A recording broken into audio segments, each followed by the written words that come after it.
Time for entertainment, but I have one other ambassador for Ghana who's joining me in the studio right now, Miss G.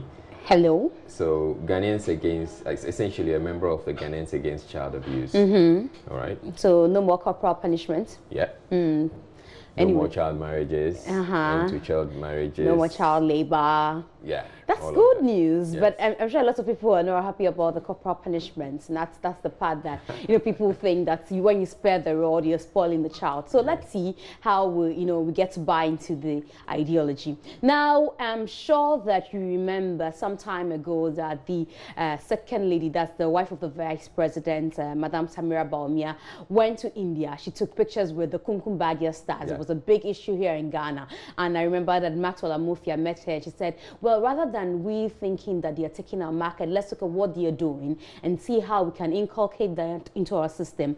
Now, the ambassador to India, the man Mike Okwe Jr., is saying that there's been some memorandum of understanding between Gollywood and Bollywood already. So really? Very soon, they'll be coming down here and be teaching us some stuff. So he spoke to Becky over the weekend. You know that one thing that makes people conquer the world is entertainment. And the Americans have done it with Hollywood. The Nigerians have done very well with their film industry as well. But the Indian film industry is the biggest in the world. That is Bollywood. And to see the collaboration between Ghana, which we call Gollywood, and Bollywood on such a fantastic occasion, the music, the dance, all the various fusions that came in together was fantastic. And we're looking to challenge more and more producers, more and more sponsors to bring our cultural heritage together in even much more grand style. You know, a lot of Ghanaians have been complaining lately about how Indian movies are taking over the movie industry, how people would want to watch more Indian movies and not patronize Ghanaian movies. Do you agree with them? Do you think so? Well, unfortunately, I don't, because when I was growing up, we only used to watch Indian and Chinese movies. There were no Ghanaian movies. But as you know today, we have all the big movie stars. We have the Jackie Appiahs, we have the Nadia Buharis, we have the John Dumelos, we have the Majids. These were non-existent really in our time. They used to do more cantata and osofodazi. But today we have Shirley Frimpong Mansos, and we are even going to go bigger and better. I mean, for myself, my main area of practice also as a lawyer was media and entertainment law, which I picked up in the UK, because these cultures, they know the value and money in show business. Ghana has been doing a lot of the show, and we're looking forward to them doing a lot more business to add to it, to make it all encapsulate. So what do you propose? At the moment, the Ghana film industry has signed an MOU with a section of the Indian film industry, and they are going to do a transfer of skills.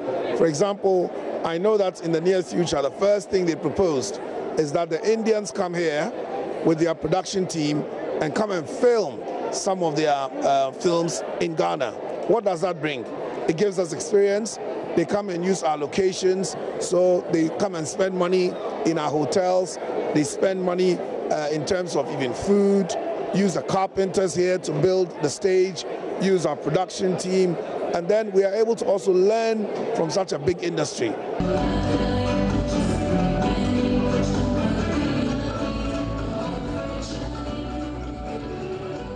We're looking forward to that collabo. Exactly. So that was at the 25th anniversary of IPMC. They brought together 50 dancers from India, based here in Ghana, and then we have 50 dancers from Ghana. So together they staged a Cinderella kind of play and all that. So it was a beautiful event. Okay. So you know that we cannot talk about Nana Champong without talking about his arch rival, Daddy Lumba. But was there any form of rivalry between the two? Do you think there was? I thought they were together. They used to be together. They used to be Lumba brothers. Yes. Yeah. And then we started hearing, then we heard Anke Bede now, oh yeah. Then, a lot of those songs back in the day. And then we began to hear that these two weren't on good terms because they were, casting aspersions at each other in the songs. Yeah. That's what we thought. Or was it the case? Well, I'm not sure. I've never actually thought about it. Oh, Israel, where have you been? You know, because I just enjoy So the songs. if Danny Lumba says Bibi Jijo, and then the man Nene Chapo come and say Anke Beda na yeah, what were you thinking? But the Bibi Jijo, me, I actually thought that he's giving us a song that we're supposed to, you know, sing and use as a kutia against people. Oh, against people, but not against his other half. Okay, so, well, to some extent, Nene Champon believes that, you know, we made the beef, you know, in quotes. So there was nothing was like no beef, that. yeah. I don't believe him, though, but let's hear him. I've never have a problem with Daddy Lumba. We are still friends. But I will only say people think, why these two wonderful guys broke up? And they started creating their own answer. So when you see Daddy Lumba, you ask him about this same question, he's going to say, we broke up perfectly. We sat down and we talked about, Charlie, let's go solo. We shall meet again. So even right now, we are in the studio. Together? We started 2 years ago. Okay. It's a long time, but still we are working something out because the people want to see us together again. So we are working a comeback of the Lumba Brothers album. It's difficult to believe because Chenyoche, you know, all those songs were like what we say Kasanchi, you know, and Like he gives exactly, and then there's always a reply back and forth, and it can't be true that there was nothing. It's really true. And sometimes I will release Chenyoche December, and he comes out Bibi Jijo December, meaning I haven't heard what he is bringing. But he used to reply you when you, because it was more like a competition. I can't let you win. You can't also let him win. Yeah, I mean, really to say, when I do my song, I don't write a song against my ex-colleague. You know, I don't do that. And I think he also would never write a song because of me. It's business. It's our work. We just need some small kuli to care our family. So we're just making music. We are not fighting. So I got nothing with my Could it also be that competition at that time, because you guys were together as Lumba brothers and you decided to separate, everybody wanted to show that, you know, they had got something. So once you release and he releases, you also need to prove yourself. So there was competition. The whole thing is, the fans, our fans take it as competition. But I do my songs just, I'm working. I do my song, I do for the fans. But the fans used to challenge each other. This one is better than this. And so the fans are fighting, but we are very... We heard that for a long time. You guys were not on good terms. Never. It's never true. It's never been true. No.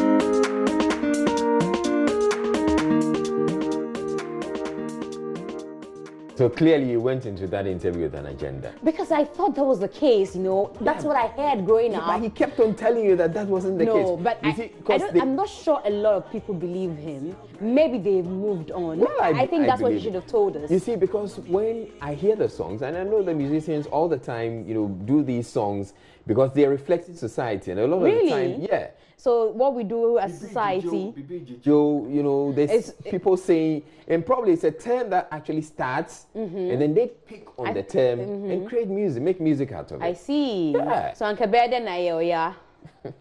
Anyway, so these two want me to get married all over again. I want to put together another wedding.